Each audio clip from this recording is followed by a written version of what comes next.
अस्सलामुअलैकुम नाज़रीन, मैं मोहम्मद असलम हुसैन सियासत की खबरों में आप सबका इस्तकबाल करता हूँ। आज 24 नवंबर 2023 है। इस्लामिक तारीख के हिसाब से आज 9 जमादी अव्वल 1445 हिजरी है। पेश है आज की कुछ अहम खबरें। रियासत राजस्थान में 25 नवंबर को तमाम सीटों के लिए होने वाले असेंबली इंतखाबात के लिए गुज़िश्ता तकरीबन 1.5 माह से जारी इंतखाबी मुहिम का शोर जुमेरात की शाम थम गया। अब 25 नवंबर को यानी हफ्ते को रियासत की तमाम 200 सीटों के लिए वोट डाले जाएंगे। इससे कबल रियासत में कमोबेश 1.5 माह तक मुख्तलिफ सियासी लीडरों के दौरे जारी रहे। वज़ीर-ए-आज़म नरेंद्र मोदी, वज़ीर दाखिला अमित शाह, बीजेपी सदर जेपी नड्डा, कांग्रेस सदर मल्लिकार्जुन खड़गे, कांग्रेस के साबिक सदर गांधी खानदान के अफराद अशोक गहलोत, वसुंधरा राजे और दीगर लीडरान ने इंतखाबी मुहिम में बढ़ चढ़ कर हिस्सा लिया और अपनी अपनी पार्टियों के लिए अवाम से वोट मांगे। बीजेपी ने यह इलेक्शन भी मुकामी या रियासती सतह की लीडरशिप की क़यादत में नहीं बल्कि वज़ीर-ए-आज़म नरेंद्र मोदी को सामने रखकर लड़ा है। इस दौरान बीजेपी ने वोटरों को रुझाने के लिए हर मुमकिन हरबा इस्तेमाल किया।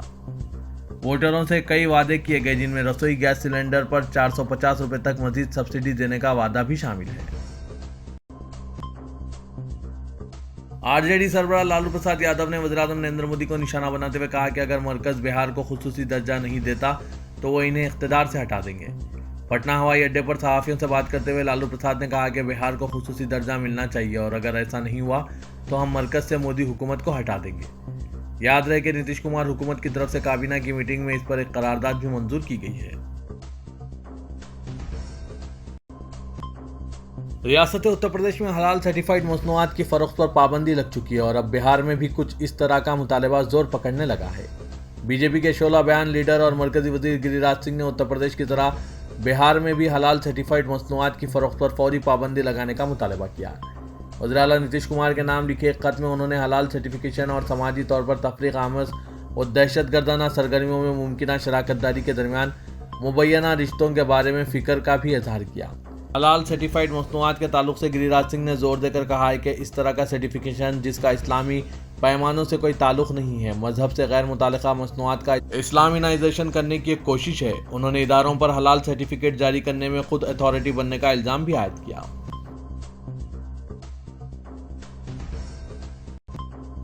हिंदू सेना ने दिल्ली पुलिस से अपील की है कि वो मुस्लिम तंजीमों बशमुल चेन्नई की हलाल इंडिया, दिल्ली की जमीयतुल उलमा हिंद हलाल ट्रस्ट और मुंबई की हलाल काउंसिल ऑफ इंडिया के खिलाफ कार्रवाई करें, जो मुल्क में गैर कानूनी तौर पर हलाल सर्टिफिकेट जारी कर रहे हैं। हिंदू सेना के कौमी सदर विष्णु गुप्ता ने दिल्ली पुलिस कमिश्नर संजय अरोड़ा को एक शिकायत दर्ज कराई।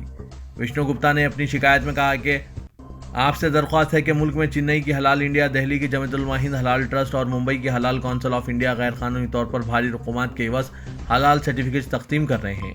ये गैर कानूनी रकम गैर कानूनी सरगर्मियों के लिए इस्तेमाल की जा रही है। इस रकम से दहशतगर्दों, तशद्दुद और फसादात बर्पा करने के लिए मदद की जाती है और इस रकम से लव जिहाद को फ़रोग़ दिया जाता है।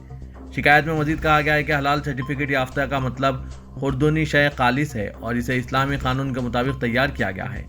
हराम अज्जा पर मुश्तमिल शय को हलाल सर्टिफिकेट याफ्ता तस्वुर नहीं किया जा सकता, जैसा कि मुर्दा जानवर या इस शय में शामिल जानवर का कोई भी हिस्सा। वेजिटेरियन मसनूआत में उमूमन गोश्त नहीं होता, इसके बावजूद तमाम वेजिटेरियन मसनूआत को हलाल तस्वुर नहीं किया जा सकता। मरकजी जांच एजेंसी इन्फोर्समेंट डायरेक्टरेट ने पन्ना ज्वेलर्स गोल्ड स्कैम घोटाले मामले में मशहूर अदाकार प्रकाश राज को पूछताछ के लिए समन भेजा है। दरअसल ईडी इसी गोल्ड स्कैम घोटाले में मनी लॉन्ड्रिंग के तहत तफ्तीश कर रही है। इस गोल्ड स्कीम के तहत तकरीबन 100 करोड़ रुपए की फरेबदही की गई है। अदाकार प्रकाश राज प्रणव ज्वेलर्स के ब्रांड एम्बेसडर थे। ऐसे में जराये का कहना है कि प्रकाश राज से पूछताछ करना बेहद जरूरी है। प्रणव ज्वेलर्स के यहाँ पीएमएलए के तहत सर्च ऑपरेशन के दौरान कई ऐसे कागजात मिले थे जिससे तकरीबन 23,70,000 रुपए के मुश्तबा लेन देन की जानकारी मिली। इसी मामले में प्रकाश राज से पूछताछ की जाएगी। महाराष्ट्र के नायब वज़ीर आला देवेंद्र फडणवीस ने यह दावा किया है कि मराठों को रिजर्वेशन देने के सिलसिले में कार्रवाई जारी है। इस ताल्लुक से तमाम पुख्ता इंतजाम किए जा रहे हैं ताकि इसमें कोई कानूनी दुश्वारी पैदा ना हो। नायब वज़ीर आला ने यह दावा किया कि हमारी हुकूमत मराठा रिजर्वेशन देने की पाबंद है, हम इस मामले में धोखा नहीं देंगे। वाजरे के शोलापुर जिले के पंढरपुर में फडणवीस और इनकी अहलिया पूजा करने गए थे और इसी दौरान इनसे मराठों के एक नुमाइंदा वफ़द से मुलाकात की और रिजर्वेशन का मुतालबा किया। इनसे मुलाकात के बाद फडणवीस ने सोशल मीडिया प्लेटफॉर्म एक्स पर ट्वीट किया कि हमारी हुकूमत तमाम तबकात को साथ में लेकर चलने वाली सरकार है और हम मराठा रिजर्वेशन जरूर देंगे। जयपुर सुपरफास्ट ट्रेन फायरिंग के मुलजिम कांस्टेबल चेतन सिंह ने डेंडोशी सेशन कोर्ट में जमानत की अर्जी दाखिल की है, जिस पर 1 दिसंबर को सुनवाई होगी। जिन मुकला के तवस्सुत से मुलजिम की जमानत अर्जी दाखिल की गई है, इनमें एडवोकेट पंकज घलडियाट, एडवोकेट अमित मिश्रा और एडवोकेट सुरेंद्र लैंडगे शामिल हैं। याद रहे कि जयपुर सुपरफास्ट ट्रेन में मुसाफिरों की हिफाजत पर मामूर चेतन सिंह ने 31 जुलाई की सुबह 5 बजे बेतहाशा गोलियां बरसाकर अपने सीनियर अफसर एएसआई और 3 मुसलमानों को शहीद कर दिया था। इसके बाद इसे गिरफ्तार कर लिया गया था। तफ्तीश के दौरान कई चौंकाने वाले इंकशाफात सामने आए, जिससे इसकी जहनी कैफियत और मुस्लिम दुश्मनी का अंदाजा हुआ। हालांकि इसने अपने जुर्म की पर्दापोशी के लिए जहनी हालत दुरुस्त न होने की भी कहानी रची थी, लेकिन इसके जुर्म की संगीनी और एक मखसूस तबके के मुसाफिरों को इनका नाम पूछकर शहीद करने पर वो गलत साबित हुआ और आरपीएफ के सीनियर अफसरान ने भी अपने बयान में इस बात से इनकार। डेंडोशी सेशन कोर्ट में जमानत की अर्जी दाखिल करने के बाद सेशन कोर्ट ने तफ्तीशी एजेंसी, गवर्नमेंट, रेलवे, पुलिस और सरकारी वकील को जवाब दाखिल करने की हिदायत दी। मरकजी वज़ीर दाखिला अमित शाह ने कहा कि राजस्थान में कांग्रेस खुशामद की सियासत कर रही है और अवाम इससे काफी नाराज है। उन्होंने यकीन जाहिर किया कि बीजेपी 25 नवंबर को असेंबली इंतखाबात में कामयाबी हासिल करेगी। अमित शाह ने एक प्रेस कॉन्फ्रेंस से खिताब करते हुए कहा कि कांग्रेस हर जगह हार रही है, जबकि बीजेपी जीत रही है। उन्होंने कहा कि गुज़श्ता 5 सालों में कांग्रेस ने खुशामद की पॉलिसी अपनाई और करप्शन किया। राजस्थान के अवाम इससे नाराज है। अगर राजस्थान में किसी की हालत सबसे ज्यादा खराब है तो वो खवातीन और दलित हैं। अमित शाह ने कहा कि गहलोत दौर में खुशामद की सियासत अपनी इंतहा को मगरबी बंगाल की वज़ीर आला ममता बनर्जी ने कहा है कि 2024 के लोकसभा इंतखाबात के बाद मरकजी एजेंसियां बीजेपी के पीछे होंगी, जो अब अपोजिशन कायदीन को निशाना बना रही है। उन्होंने कहा कि मरकज की हुकूमत मजीद 3 माह रहेगी। बीजेपी पर बरहमी का इजहार करते हुए ममता बनर्जी ने पार्टी कारकुनों से कहा कि जाफरानी जमात खेलों को भी जाफरानी रंग में रंगने की कोशिश कर रही है। नेताजी इंडोर स्टेडियम में टीएमसी कारकुनों से खिताब करते हुए ममता ने मुख्तलिफ मुकदमात में पार्टी कायदीन की गिरफ्तारी के पस मंजर में यह बात कही। ममता बनर्जी ने कहा कि अगर क्रिकेट वर्ल्ड कप का फाइनल मैच कोलकाता के एडन गार्डन या मुंबई के वानखेड़े स्टेडियम में खेला जाता तो हम जीत जाते। यह मैच अहमदाबाद के नरेंद्र मोदी स्टेडियम में खेला गया था, जिसमें हिंदुस्तान को ऑस्ट्रेलिया से शिकस्त हुई। वज़ीर-ए-आज़म नरेंद्र मोदी ने इस मैच का मुशाहिदा किया था, जिसके बाद सोशल मीडिया पर पड़ोती लफ्ज ट्रेंडिंग करने लगा। तेलंगाना असेंबली इंतखाबात की मुहिम इख्तितामी मरहले में दाखिल हो चुकी है। ऐसे में अहम सियासी पार्टियों को मुस्लिम अक़लियत के वोट की फिक्र शिद्दत से लाहक हो चुकी है। तेलंगाना रियासत की तश्कील के बाद आमतौर पर अक़लियती राय दहिंदों का रुझान बीआरएस की तरफ रहा। तेलंगाना में कांग्रेस पार्टी गुज़श्ता 2 इंतखाबात के मौके पर कमज़ोर मौक़िफ़ में दिखाई दे रही थी। मुजवज़ा इंतखाबात में बीआरएस को किसी रुकावट के बगैर तीसरी मरतबा कामयाबी का यकीन था और इंतखाबी माहौल के आगाज़ तक भी बीआरएस खुद को किसी चैलेंज के बगैर हैट्रिक का ख्वाब देख रही थी। कांग्रेस हाईकमान ने तेलंगाना में पार्टी की कमान रेवंत रेड्डी को सौंपने के बाद सीनियर कायदीन में इख्तलाफात और नाराजगियां खत्म करने पर तवज्जो मरकूज की गई, जिसके नतीजे में कांग्रेस पार्टी मजबूत मौक़िफ़ के साथ बीआरएस के लिए चैलेंज बन चुकी है। कर्नाटक और अरुणाचल प्रदेश में कांग्रेस की कामयाबी का रास्त असर तेलंगाना की इंतखाबी मुहिम पर दिखाई दे रहा है।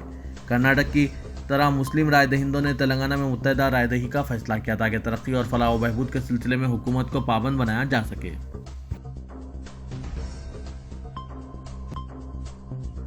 वज़ीर आला तेलंगाना के चंद्रशेखर राव ने कहा है कि बीआरएस और अवाम का अटूट रिश्ता है, जिससे अपोजिशन बौखलाहट का शिकार है। तेलंगाना अवाम और बीआरएस के दरमियान रिश्ता टूटने की गुमराहकुन मुहिम चलाई जा रही है। अगर कांग्रेस और बीजेपी के झूठे वादों पर भरोसा किया गया तो बरक़ी खमखमों से जगमगाने वाला तेलंगाना तारीकी में डूब जाएगा।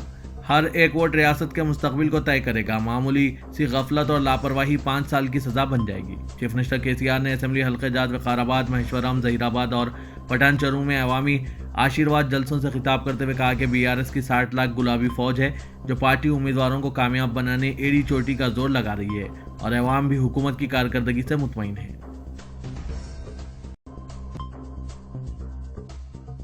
सदर प्रदेश कांग्रेस रेवंत रेड्डी ने कहा है कि केसीआर खानदान को बदउनवानी के इल्जामात के तहत जेल जाना तय है और कांग्रेस पार्टी बरसर इख्तिदार आते ही कालेश्वरम प्रोजेक्ट में बेकायदगियों की हाईकोर्ट के बरसर खिदमत जज के जरिए तहकीकात कराई जाएगी। कांग्रेस की इंतखाबी मुहिम में हिस्सा लेते हुए रेवंत रेड्डी ने दोबाग, हुजूराबाद और मानाकोंडोर असेंबली हल्केजात में कांग्रेस उम्मीदवारों की इंतखाबी रैलियों से खिताब किया। चीफ मिनिस्टर केसीआर को तनकीद का निशाना बनाते हुए रेवंत रेड्डी ने कहा कि केसीआर के लिए चेल्लापल्ली जेल में डबल बेडरूम मकान तामीर किया जाएगा। केसीआर के अलावा फर्जंद और दुख्तर के क़याम के लिए भी जेल में मकान तामीर होगा। हल्का असेंबली चंद्रान गुट्टे के रुकने असेंबली अकबरुद्दीन अवैसी पर पुलिस को धमकाने और मुनाफरत फैलाने के केस में तहकीकाती ओहदेदार ने एक ताज़ा नोटिस जारी करते हुए मुकामी इंस्पेक्टर के खिलाफ शवाहिद पेश करने के लिए कहा है। 21 नवंबर को संतोष नगर के इलाके मोइनबाग यूनिक स्कूल के करीब अकबरुद्दीन अवैसी ने जलसे-आम से खिताब के दौरान इंस्पेक्टर संतोष नगर को मुबैना तौर पर धमकाते हुए मुनाफरत फैलाने की कोशिश की थी, जिस पर पुलिस की जानिब से मुख्तलिफ दफात के तहत एक मुकदमा दर्ज किया गया था। अकबरुद्दीन अवैसी ने इंस्पेक्टर संतोष नगर पर इल्जाम आयद किया था कि जलसे-आम के मुकर्ररा वक्त 10 बजे से 5 मिनट कबल ही पुलिस ओहदेदार ने स्टेज की सीढ़ियों पर चढ़कर इन्हें रोकने की कोशिश की। इस सिलसिले में deputy commissioner police south east zone ने अपने सरकारी बयान में बताया कि कमिश्नर पुलिस हैदराबाद संदीप शिंडलिया ने इस केस का जायजा लिया और flying squad team, media channels, special branch और स्मार्ट मीडिया इन्वेस्टिगेशन टीम की जानिब से इस केस से मुतालिक शवाहिद हासिल किए गए थे, जिसमें यह कहीं भी साबित नहीं हुआ है कि इंस्पेक्टर संतोष नगर ए शिवा चंद्रा हल्का असेंबली चंद्रान गुट्टे के उम्मीदवार अकबर ओवैसी के जलसे के स्टेज पर पहुंचे और ये इल्ज़ाम गलत है। डीसीपी ने बताया कि एमएलए को एक नोटिस जारी की जा रही है और इस सिलसिले में इन्हें शवाहिद पेश करने के लिए कहा जा रहा है। मलकपेट असेंबली हल्के के मजलिसी उम्मीदवार और रुकने असेंबली अहमद बलाला और सदर कुल हिंद मजलिस इत्तेहादुल मुस्लिमीन और रुकने पार्लियामेंट हैदराबाद असदुद्दीन अवैसी के हमरा आजमपुरा डिवीजन के मुख्तलिफ इलाकों में पदयात्रा करते हुए आवाम से मुलाकात की और 30 नवंबर को होने वाली पोलिंग के दिन अपना एक वोट मजलिस के हक में देते हुए भारी अक्सरियत से कामयाब बनाने की अपील की। इस मौके पर कई मुकामात पर सदर मजलिस और रुकने असेंबली का मुकामी अवाम ने इस्तकबाल किया और इनकी शालपोशी और गुलपोशी की। रुकने पार्लियामेंट हैदराबाद और सदर मजलिस असदुद्दीन अवैसी ने कहा है कि तेलंगाना में इलेक्शन चल रहा है या कोई सिविल वॉर है। बीजेपी के रियासती सदर ये कहते हैं कि पुराने शहर में बुलडोजर चला देंगे। आसाम के चीफ मिनिस्टर यहां आकर ये कहते हैं कि मदरसे बंद करवा देंगे। कांग्रेस का ये इल्जाम है कि मजलिस पैसे लेकर इलेक्शन लड़ती है। हर एक आदमी अपने हिसाब से मनमानी बयानात जारी कर रहे हैं। इलेक्शन जमहूरियत का त्यौहार है या जंग हो रही है। अवाम इन जमातों के बेतुका बयानात पर तवज्जो नहीं देंगे। तेलंगाना में मजलिस 9 नशिस्तों पर मुकाबला कर रही है। अवाम मजलिस के तमाम 9 उम्मीदवारों को कामयाब करेंगे। बाकी 110 नशिस्तों पर मजलिस मुकाबला नहीं कर रही है, जिस पर मजलिस ने फैसला किया है कि इन नशिस्तों पर बीआरएस को कामयाब किया जाए।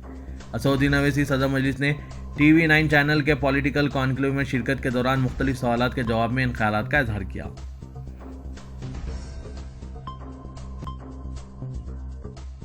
तेलंगाना के director general police Anjani Kumar ने पुलिस के आला ओहदेदारों को हिदायत दी है कि वो असेंबली इंतखाबात के दौरान सबसे ज्यादा हसास इलाकों में सिक्योरिटी पर खुसूसी तवज्जो दें। गुज़िश्ता इंतखाबात के मुकाबले इस बार पुलिस ने 20% ज्यादा मसाइल वाले इलाकों की निशानदेही की है। इसके पेश नज़र इन इलाकों में इजाफी फोर्सेस को तैनात किया जाएगा। खास तौर पर डीजीपी ने इंटेलिजेंस निज़ाम को मजीद सरगर्म बनाने के इक़दामात की हिदायत दी है।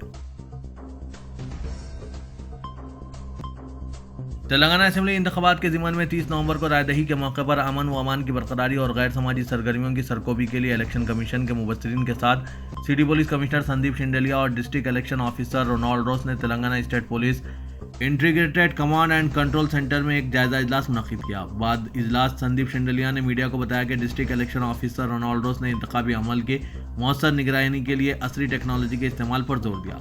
कमिश्नर पुलिस ने बताया कि वेबकास्टिंग, पुलिस स्टेशनों की निगरानी में सहूलतें फराहम करने और अहम पोलिंग स्टेशनों पर माइक्रो ऑब्जर्वर्स की तैनाती का फैसला किया गया है। उन्होंने कहा कि इलेक्ट्रॉनिक वोटिंग मशीन्स की मुंतकली के लिए इस्तेमाल होने वाली गाड़ियां GPS ट्रैकिंग सिस्टम से लेस होंगी। संदीप शिंडेलिया ने इजलास में रायदही के पुरअमन और शफाफ इनेकाद को यकीनी बनाने पुलिस मिशनरी की जानिब से किए जाने वाले इक़दामात पर तफसीली रोशनी डाली और बताया कि अहम पुलिस स्टेशनों पर सेंट्रल आर्म्ड पुलिस फोर्स को तैनात किया जाएगा, जिनको 351 रूट मोबाइल से तक़वियत पहुंचाई जाएगी।